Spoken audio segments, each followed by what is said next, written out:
warahmatullahi wabarakatuh.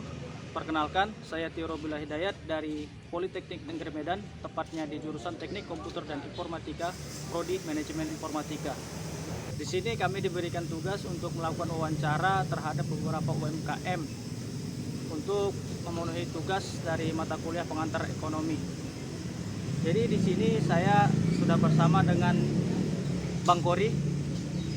Dia selaku owner dari Atap Teduh, salah satu kafe terfavorit anak muda yang ada di Kecamatan Bilahilir, tepatnya di Kota Negeri Lama. Selamat sore, Bang Kori. Iya, selamat sore. Langsung saja ke pertanyaan pertama, yaitu gimana sih ceritanya Bang Kori mengawali karir untuk membangun UMKM Atap Teduh ini menjadi seperti saat ini? Oke, terima kasih. Jadi awal saya memulai karir, awalnya saya adalah seorang karyawan di coffee shop Kota Medan.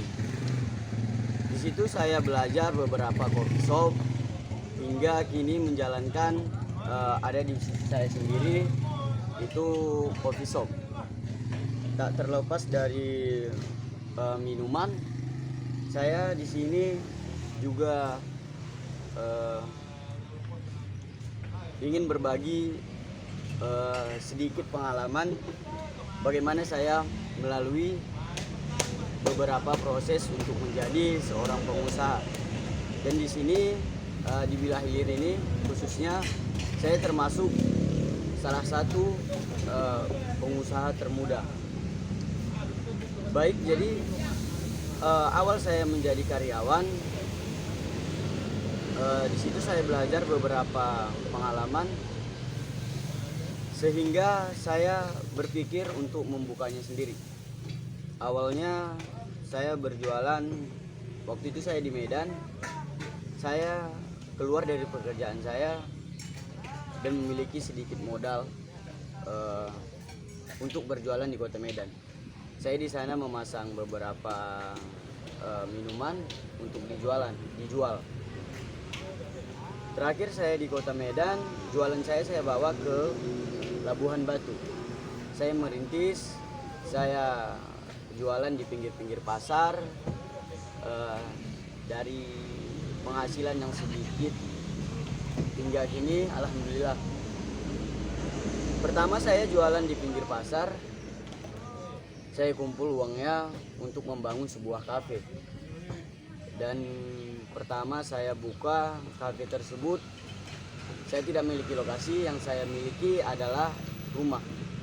Dan rumah itu saya manfaatkan. Awalnya dulu kafe saya tidak di sini, di rumah. Berjalannya waktu,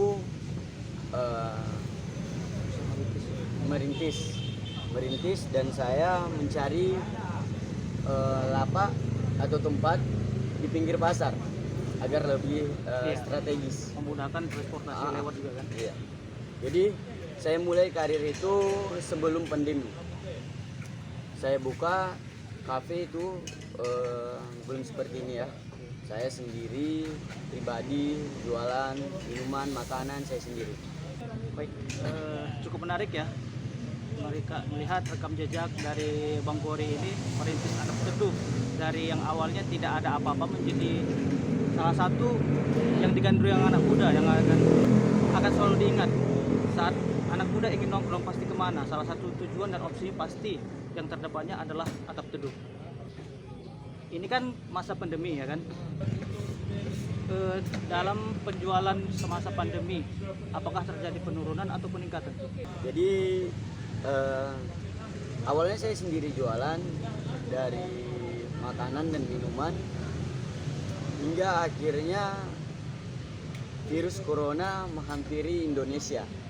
Dan para UKM yang ada di Indonesia, saya yakin bahwa mereka merasakan keresahan, termasuk saya sendiri. Jadi waktu itu saya berpikir pengunjung mulai sedikit ya, menurun. Dan saya berpikir untuk bagaimana agar usaha saya ini tidak menurun. saya rubah konsep yang awalnya sendiri jadi bersama. Saya buat mulai dari corona tersebut, saya buat konsep food court. Saya bagikan lowongan kerja untuk para UKM lain yang tidak memiliki tempat seperti saya dulu, dan sekarang saya memberikan tempat untuk mereka berjualan bersama saya di sini. Dan untuk hambatan tersebut, dimanapun lokasi usaha kita selama corona ini pasti ada pemeriksaan, dan tempat ini setiap minggunya pasti ada pemeriksaan dari kepolisian, dari pihak-pihak pemerintah, sehingga saya di sini menyiapkan beberapa peralatan untuk mencegah virus tersebut. Seperti itu. Lanjut ke pertanyaan berikutnya, yaitu apa menu andalan yang ada di Atap Teduh ini? Nah, awal saya berkarir itu dari minuman coffee shop, hingga saya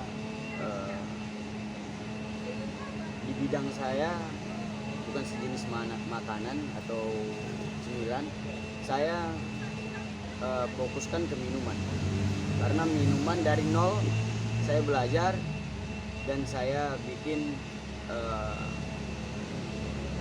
ciri khas Atap Teduh ini, yaitu minuman coffee shop yang berbeda di tempat-tempat lain seperti Sikado Coffee. Tapi berjalannya waktu, saya bikin food court tersebut, saya memiliki beberapa UKM yang memiliki skill yang luar biasa, dan di situ saya mencampur beberapa minuman terfavorit yang ada di sini dan makanan. Awalnya minuman aja, sekarang sudah memiliki seafood tumpah, dimsum dan banyak lainnya ya. Jadi dari beberapa makanan yang disukai masyarakat, saya sediain di sini. Segala jenis makanan dan minuman sudah tersedia di sini. Jadi kalau untuk favoritnya ada dari minuman, makanan seperti kayak saya bilang tadi, coffee shop dan seafood tumpah, dimsum, seperti itu. Di antara semua menu nih, yang paling banyak diminati atau penjualan paling banyak itu di menu apa? Untuk saat ini penjualan yang diminati oleh masyarakat sini yaitu seafood tumpah. Untuk minuman, coffee Untuk shop ya? minuman masih coffee shop. A few moments later. Menarik ya semua dari percakapan kita tadi. Kita lanjut ke pertanyaan selanjutnya, yaitu Sebentar ya. Nah, jadi contoh minumannya yang kekinian di Labuan Batu ya. ini gratis Seperti nih.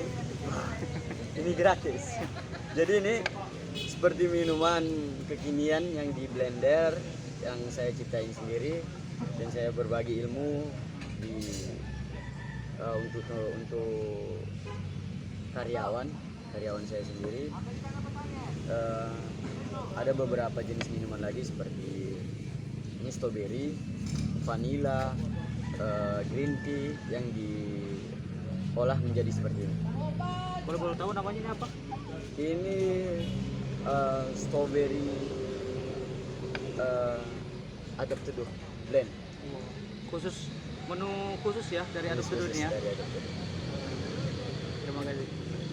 Boleh diminum dulu? Ya. Untuk bro. Baik, kita ke pertanyaan selanjutnya. Saya ingin nanya nih, apakah usaha UMKM dari Atap Teduh ini pernah mendapat perhatian atau pendanaan gitu dari pemerintah? Untuk mendapatkan ada pernah mendapatkan 3 kali bantuan dari pemerintah untuk usaha saya. Awalnya saya merintis, saya sudah diperhatikan oleh aparat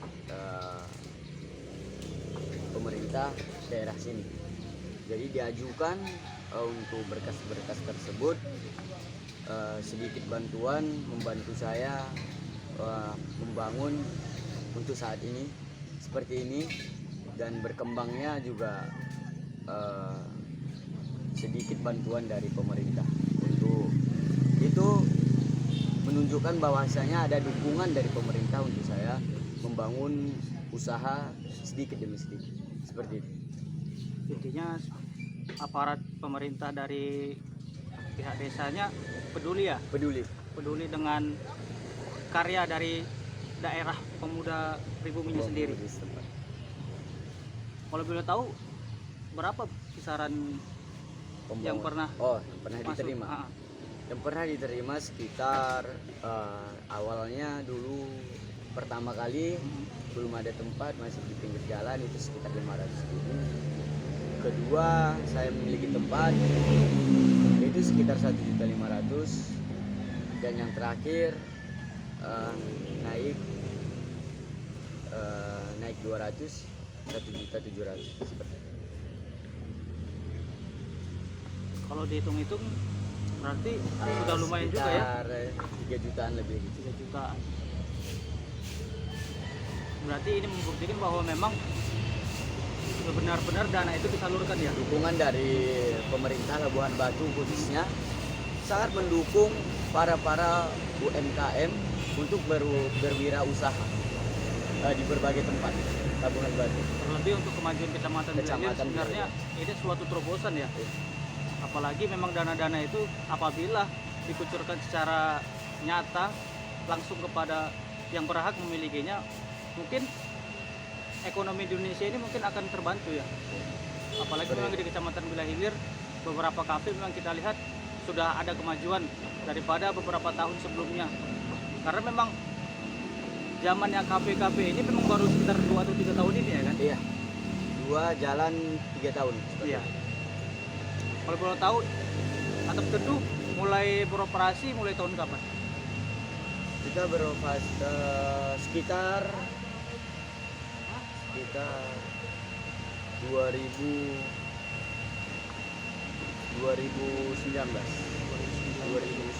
ya, jalan 3 tahun. Ini 2021 ya. 2019. Cukup cepat sih sebenarnya untuk memajukan sebuah usaha kafe yang memang bukan kecil ya kafenya. Hanya dalam waktu 3 tahun bisa meraup keuntungan yang memang bisa dilakukan oleh pemuda gitu. Iya. Ini menunjukkan kalau memang pemuda tidak ada bedanya dengan orang-orang tua gitu. Tidak. Bahwa Selagi pemuda ada juga kemauan, bisa. pasti ada jalannya seperti itu kan. Ini juga membuktikan bahwa pemuda itu memang benar-benar layak gitu untuk bersanding dengan para orang tua untuk memajukan ekonomi yang ada di Indonesia ya. Apakah dari pihak Atap Teduh ada menggunakan metode cashless atau pembayaran secara online? Oh, itu saya gunakan. Dan ini menariknya, saya itu ya, kalau kita kerja di tempat orang, kita ini sedikit untuk menginspirasi para pemuda bahwasanya banyak orang yang berpikir mau memulai usaha itu modal yang dipikir.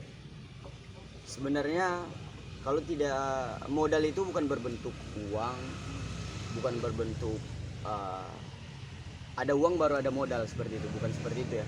Jadi saya memulainya dari saya menjadi karyawan.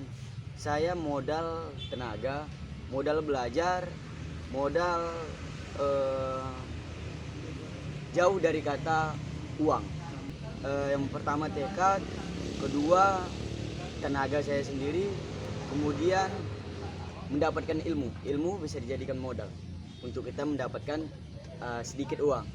Jadi saya mencuri, bahasanya ya, mencuri ilmu di tempat kerja saya dulu untuk sistemnya awalnya saya sangat menarik sistem tempat kerja saya dulu memiliki aplikasi yang mengatur segala jenis pemasukan dan pengeluaran seperti ini Lovers. Ini saya gunakan dari saya jualan di pinggir pasar, saya menggunakan aplikasi ini karena di sini sudah tertera semuanya seperti itu. Jadi awalnya saya bingung karena di sana dulu kan seperti saya yang lakukan dulu pribadi, usaha pribadi kayak kafe sendiri, belum ada food court. Saya bingung cara menggunakan aplikasi ini untuk food court yang masang stand, gimana pembagiannya. Jadi sini rupanya sudah tertera untuk terpisah pemasukan, pengeluaran, dan aplikasi-aplikasi yang ada di media sangat mempercepat para UMKM yang ada di seluruh Indonesia, saya rasa seperti itu.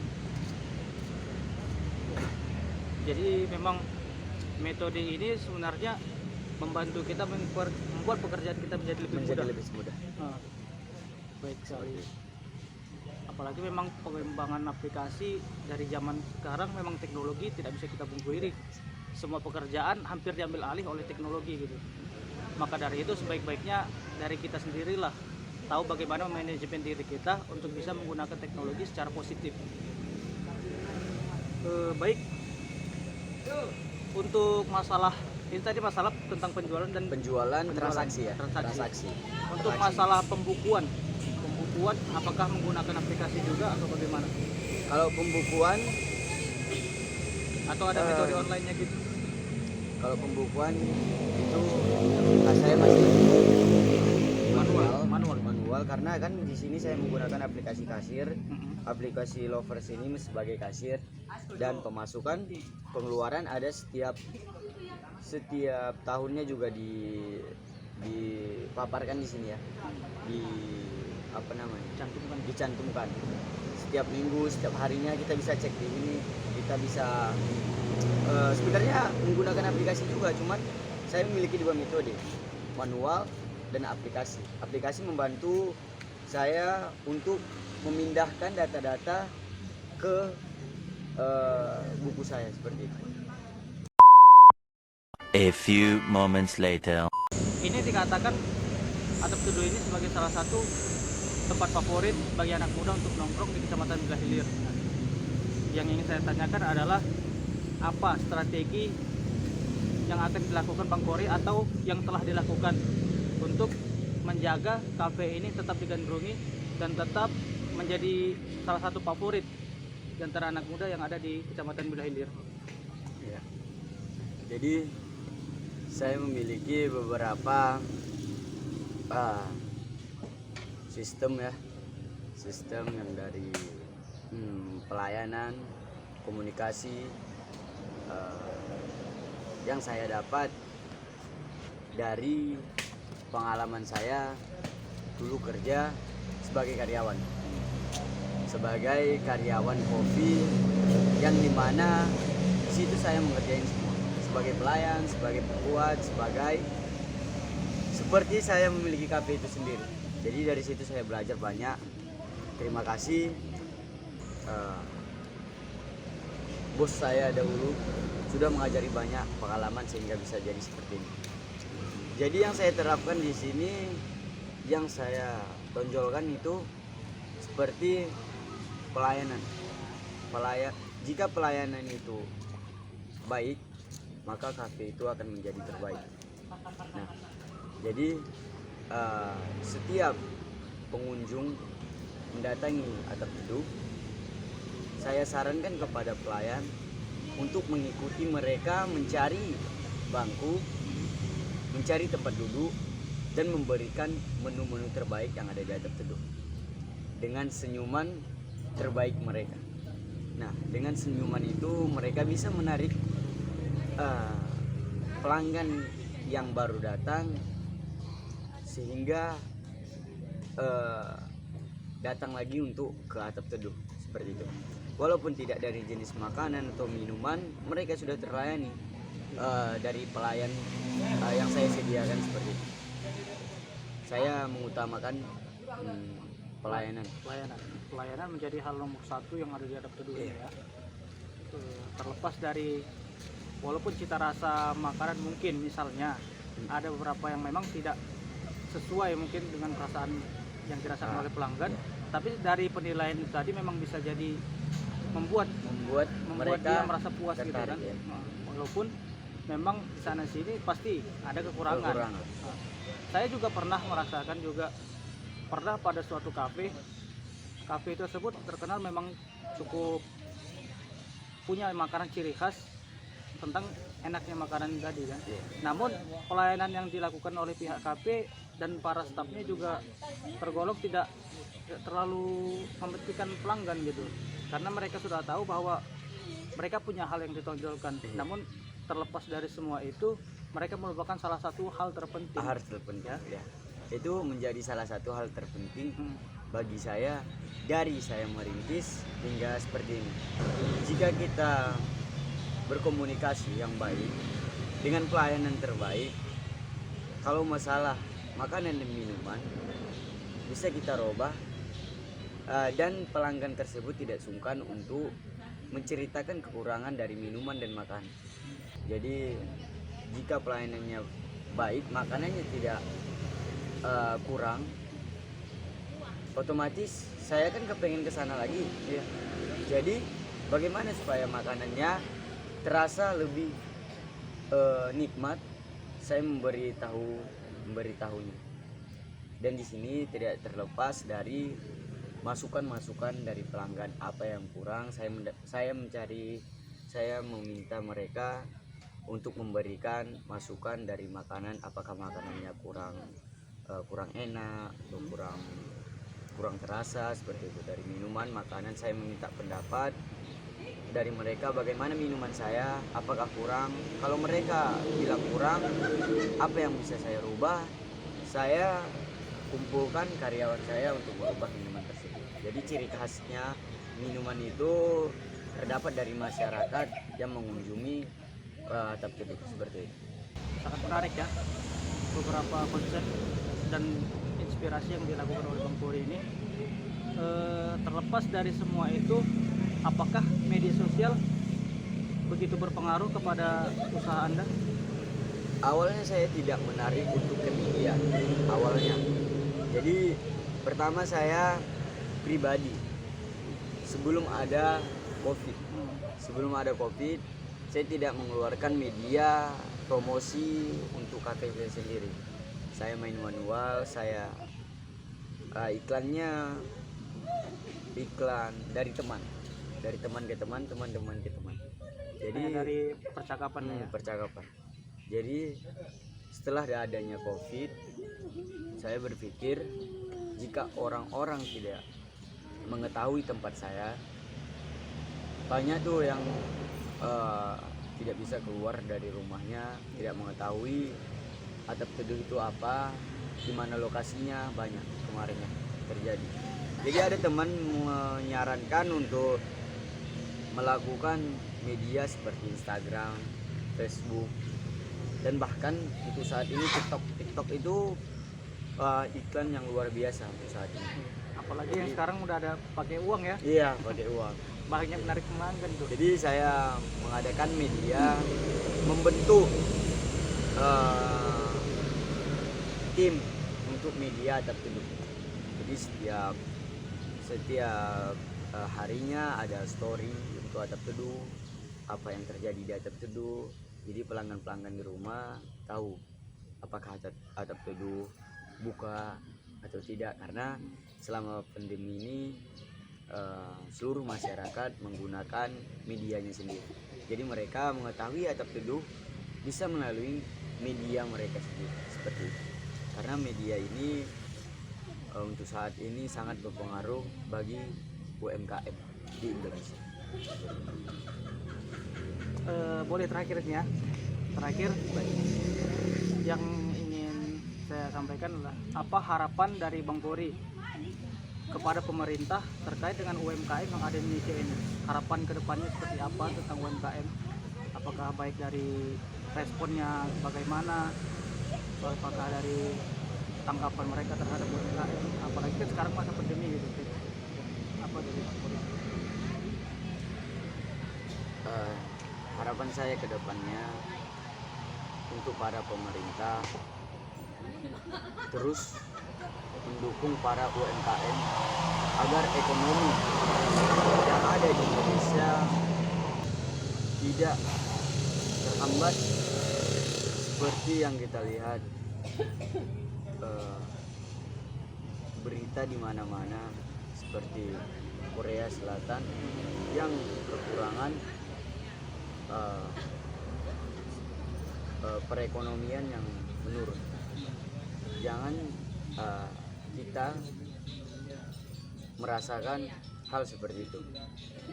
Jadi dukung terus UMKM yang ada di Indonesia, bantu mereka untuk mengembangkan berbagai bisnis yang ada di Indonesia yang bisa membantu pemerintah untuk mengembangkan perekonomian yang ada di Indonesia. Karena bisnis-bisnis seperti makanan, minuman itu berkaitan dengan para petani. Seperti kopi shop. Jika tidak ada dukungan dari pemerintah untuk melakukan pengembangan kopi-kopi yang ada di Indonesia, percayalah, kopi Indonesia tidak akan menarik lagi. Harapan saya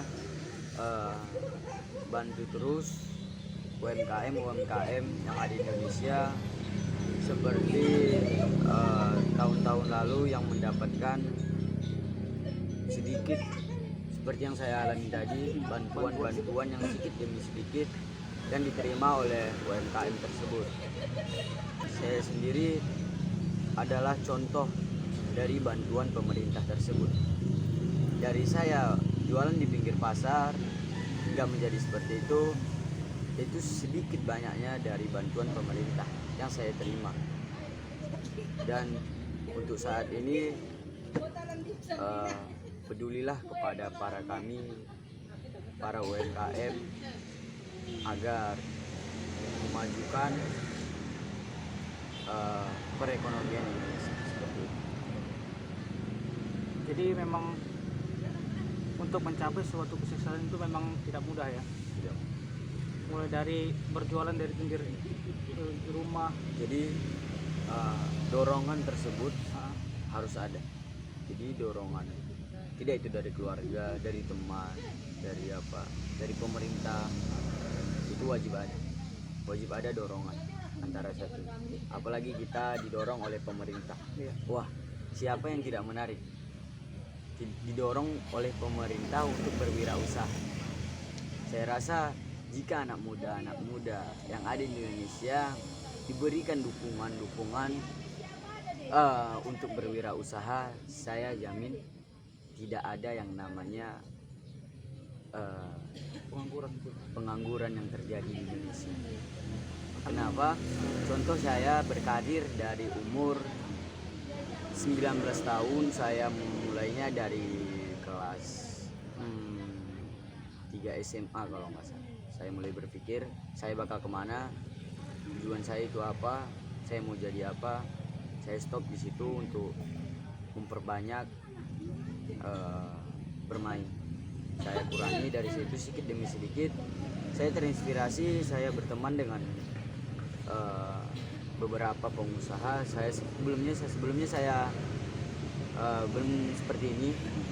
Saya berteman dengan para pengusaha, dan kata-kata untuk para sahabat, Anda berteman dengan 6 para sahabat, para pengusaha, 6 para pengusaha, dan Anda akan menjadi ketujuh. Seperti itu. Karena memang Lingkungan benar-benar berefek kepada kehidupan kita. Maka dari itu pilihlah lingkungan yang baik untuk Anda dan baik untuk keluarga dan sekitar Anda. Terima kasih Bang Gori. ya. Cukup lama kita berbincang ya, mungkin setengah jam. Tidak terasa waktu setengah jam telah kita lalui.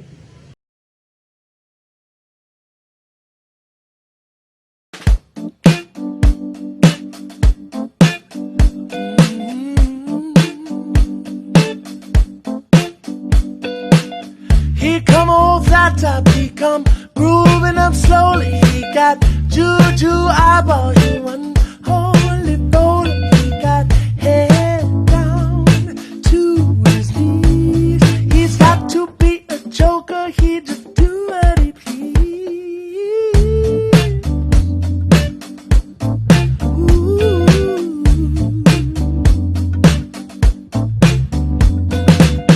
He wear no shoe shine, he got toe jam football, he got monkey finger, he shoot Coca-Cola. He say, I know you, and you know me. One thing I can tell you is you got to be free. Come together.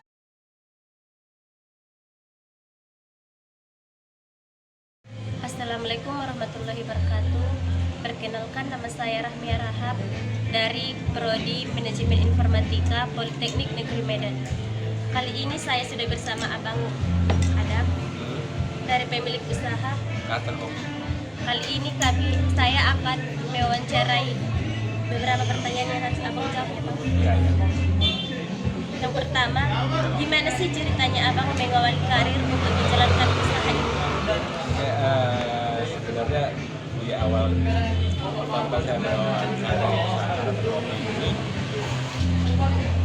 awalnya waktu kuliah di Medan, kemudian saya bekerja di satu usaha kedai kopi, coffee shop lah.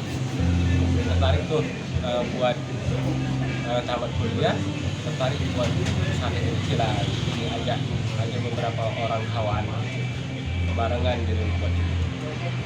Kebetulan sekarang sampai. Bagaimana penjualan Abang selama masa pandemi? Selama masa pandemi,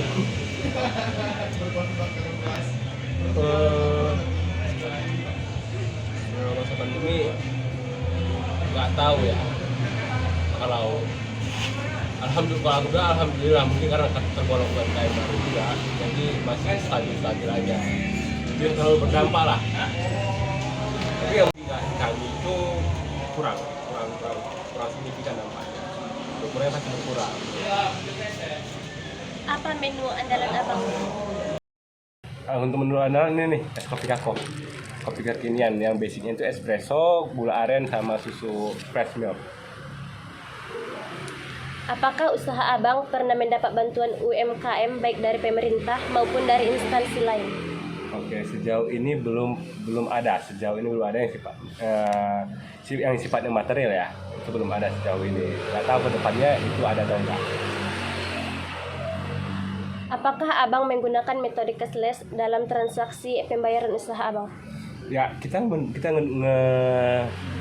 apa sih tadi pertanyaannya?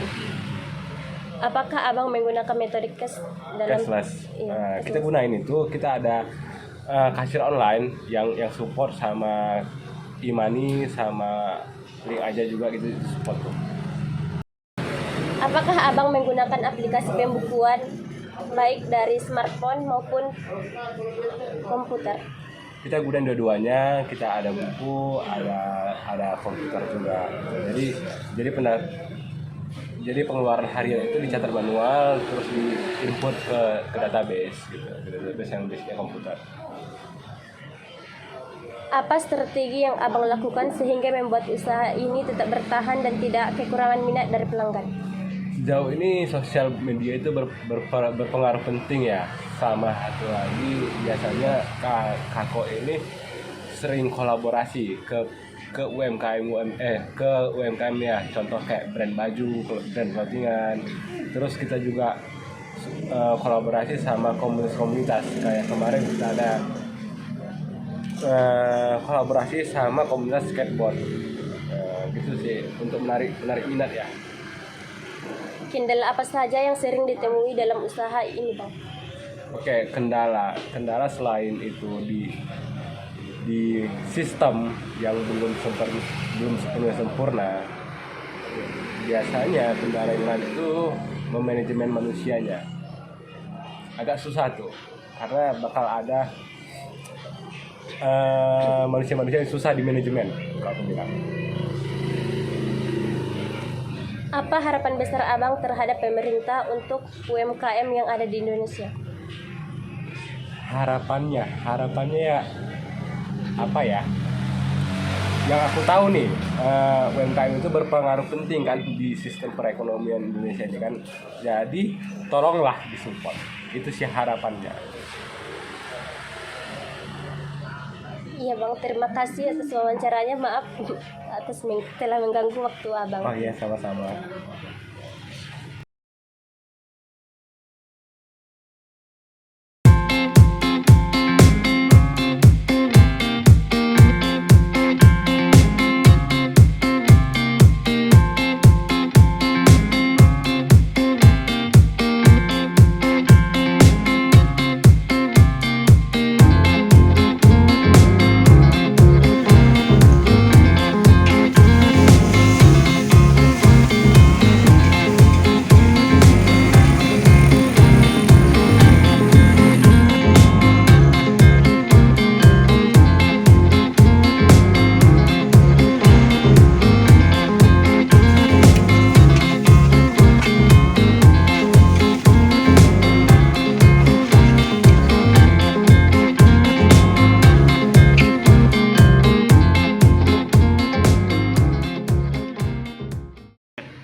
Assalamualaikum warahmatullahi wabarakatuh.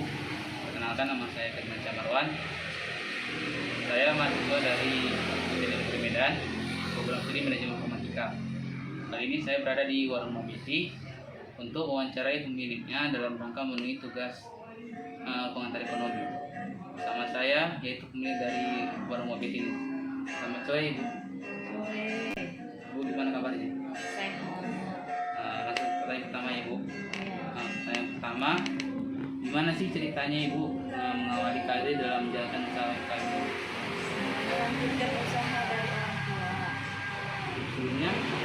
Sebelumnya membantu orang tua. Oh, ya.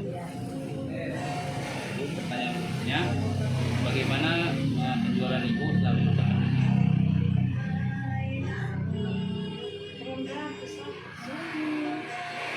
Kalau sebelum pandemi itu biasanya ramai ke mana?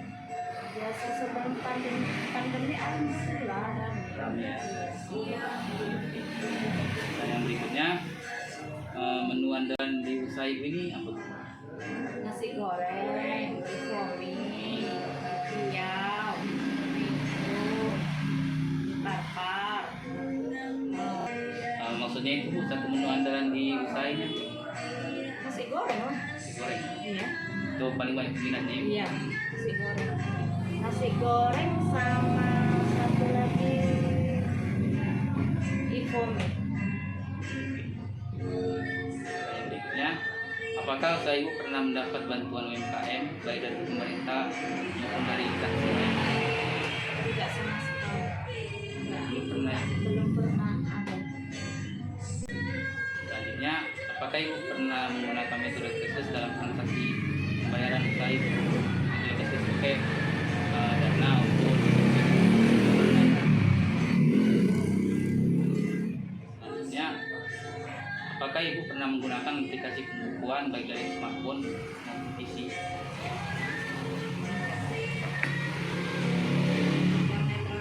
Netral Langsung aja. langsung bayar. Yes. Selanjutnya, apa strategi yang Ibu lakukan sehingga membuat usaha Ibu tetap bertahan dan tidak kekurangan minat dari pelanggan? Pertama-tama dan mengucapkan terima kasih bisa datang lagi, hati-hati. Kalau lain dari sikap ramah tamah, apa lagi?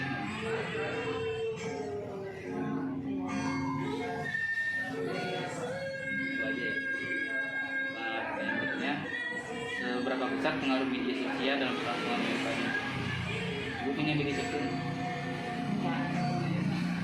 Facebook gitu nggak ada ya? Enggak, netral aja, Netral aja.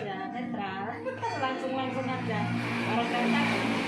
Orang datang jual, online. Selanjutnya, kendala Ibu penjualan di selama pandemi ini apa?